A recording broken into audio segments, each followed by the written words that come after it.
Hey there folks, it's Clayton again, out here in the woods. It is December 11th in southern Manitoba, and I came out here today because I wanted to try out a different survival process or technique. I've got here a survival candle.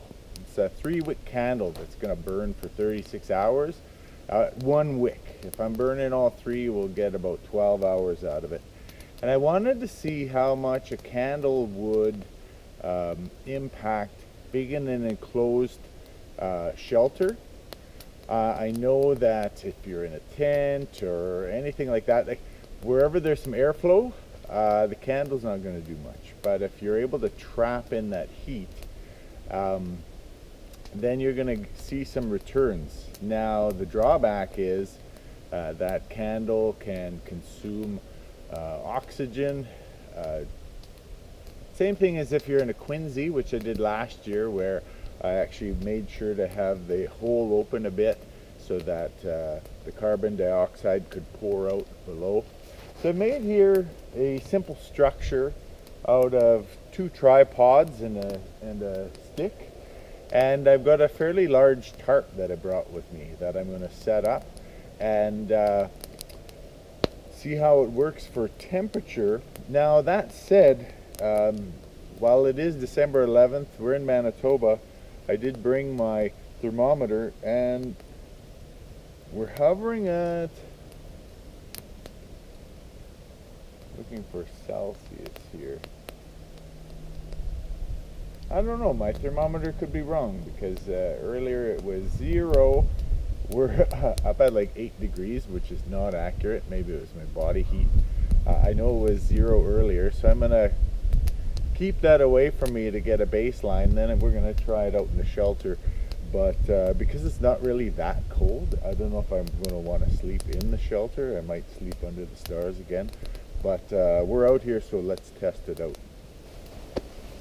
And with the magic of video, we are back. I've got my tarp set up. I've tucked it under the posts of my tripods. I've got an open section just so I can get access, and I am going to place my handy dandy insulation down just because I like comfort. Letting the thermometer kind of rest. Note to everybody, don't hold it close to your body while prepping for a video. It's actually about -5, and I think it's going to hover around there. Maybe the temperature will rise a bit throughout the night. It's supposed to be really nice in the pluses again tomorrow. So I'm going to shove this inside, and we'll get into the shelter and at least take a look at the setup. I won't let you watch the temperature rise in real time because that'll be slow, but we'll get a sense of the after effect. So here we are, right? Home sweet home. We have survival candle in play. I've got 3 wicks lit as the snow falls off my pants. Now, notably, I know I got a baseline of -5 outside, and when I got into the tent, I don't know if it's body heat, just in the area, I got set up and we were sitting at about 0 degrees. I notice here we're about 3 degrees, so I'm going to give it, let's be bored for a bit. I'm going to give it 15 minutes, see if it goes any higher than that. We're not going to watch in real time, but we'll cue in for the assessment in 15 minutes. So hang tight. Alrighty, so it's been 15 minutes on the generous side, and well, the temperature did go up. It didn't quite reach 5 degrees, and that falls in line with what I've read. You can expect 2 degrees temperature increase, maybe 3. But you've got to kind of get out and experience it to see if you can get a return like that. So the biggest influencer, I think, was my body heat. The candle helps. Some factors against. I have a pretty generous for room in here, and that's a lot more volume of air to heat up.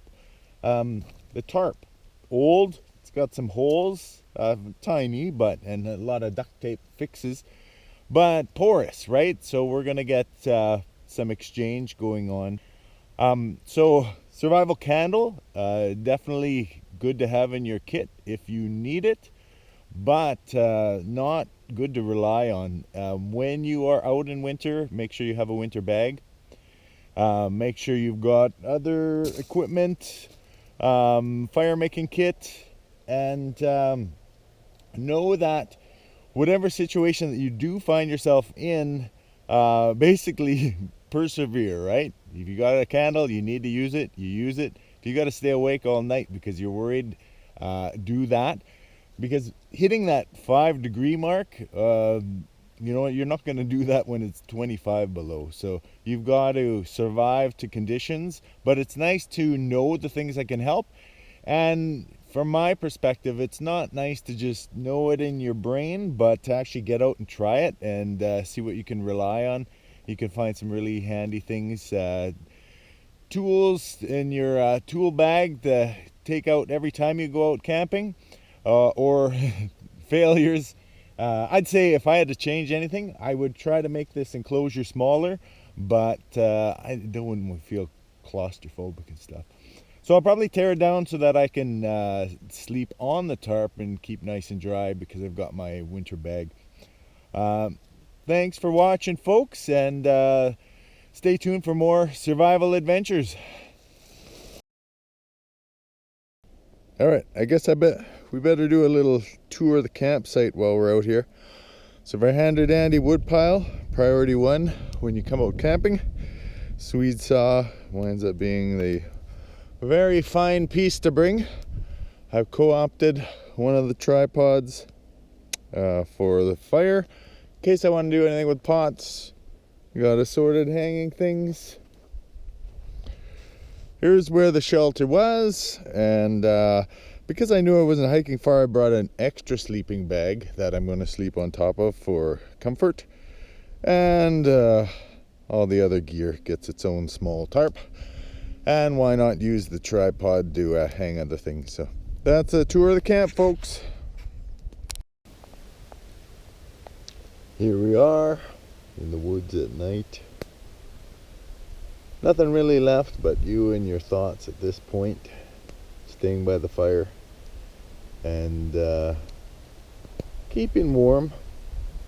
I'm tempted to go to sleep a little earlier, but you kind of want to make sure that your fire will at least smolder overnight so the smell of smoke keeps just interested wildlife away. You never know, every now and then a large bird of prey will come and just fly up and perch on your tree, and all you can really do is say, "Hi, large bird of prey," and wait for it to fly away. So there's definitely a peace and a calm, but a mental discipline to not panic when you're out here. And once you get over that, it's actually very beautiful. I don't know if you can see. We got the nice moon out there tonight. This is the time to make sure to get dry. I got my boots just resting over here. Was more to let my feet breathe. And you know that you've got gear, like I've got extra socks and stuff, but you just don't want to move around too much because you want to stay warm. It's like, what is the least amount of work I need to do to stay comfortable? And that's about it.